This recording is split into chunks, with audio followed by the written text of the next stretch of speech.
guys, what is going on? Welcome back to another episode of Premier League Talk. This time, though, it is my end of season awards. We're not doing a game week review. Obviously, we've already done that for the final game week.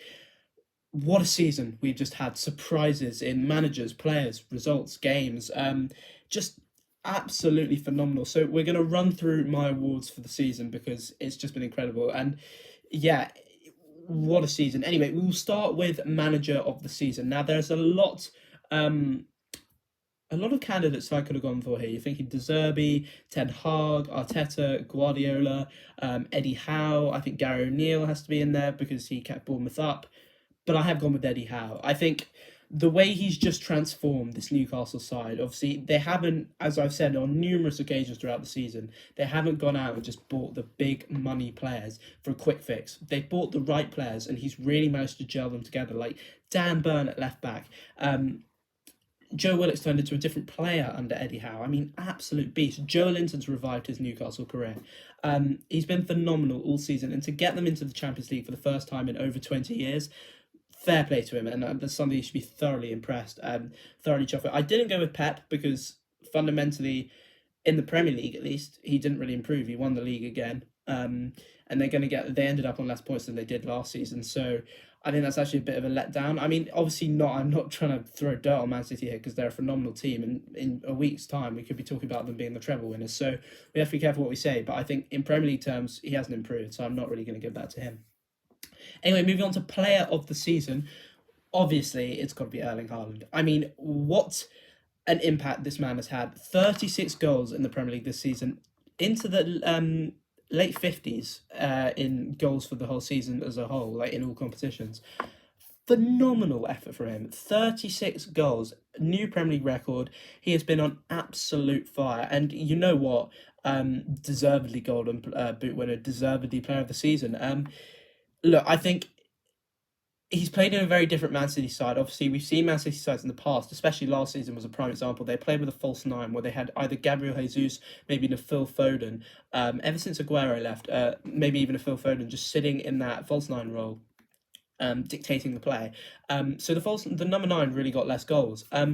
This season, it's just been different beast. He's been their real vocal point. And it seems very much that if you stop Haaland, you stop Man City. So he's just been incredible, an absolute unit. And I don't think anyone could have seen the impact that he's had. I know a lot of people were doubting him before the season.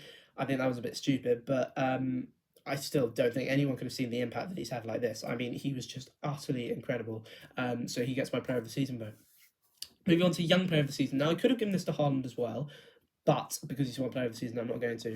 I'm going to give it to Bukayo Saka. Now, this boy has been on absolute form the whole season. He's been on fire the whole season. Starboy, as they call him in England.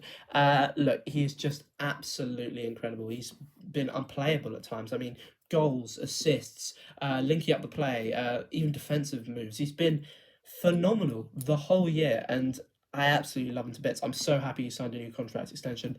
It's brilliant. Arsenal need to keep players like him tied down. If we can get Odegaard and Saliba tied down over the summer, brilliant. It's future set. But look, I think he's had a phenomenal year. Obviously, he's just been on an upward trajectory since that Euro final miss. And it shows his character, really. I mean, honestly, I think if Haaland didn't exist, he would be Player of the Season. But yeah, you've just got to hold your hands up and say he's been absolutely incredible this season. And, you know, fair play to him. And it's a good sign for the future. I mean, for England and for Arsenal, I mean, Saka is just out of this world. He's a real talent, so he really needs to be nurtured and kept going. And I mean, he's only going to get better. So it's going to be incredible to see what he does in the future. But yeah, he gets my Young Player of the Season award.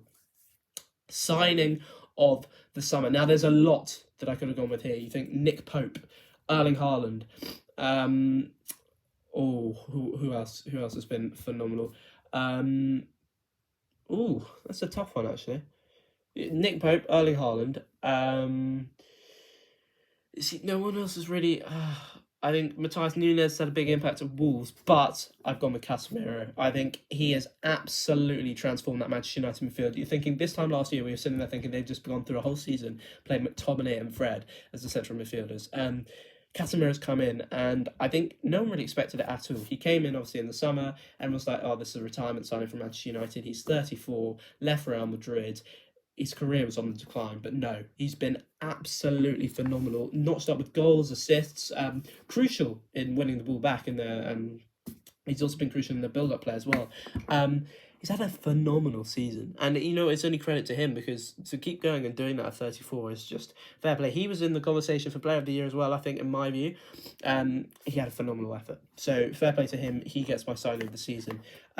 Biggest surprise of the season. There were loads I could have gone for here. You'd think Gary O'Neill keeping Bournemouth up.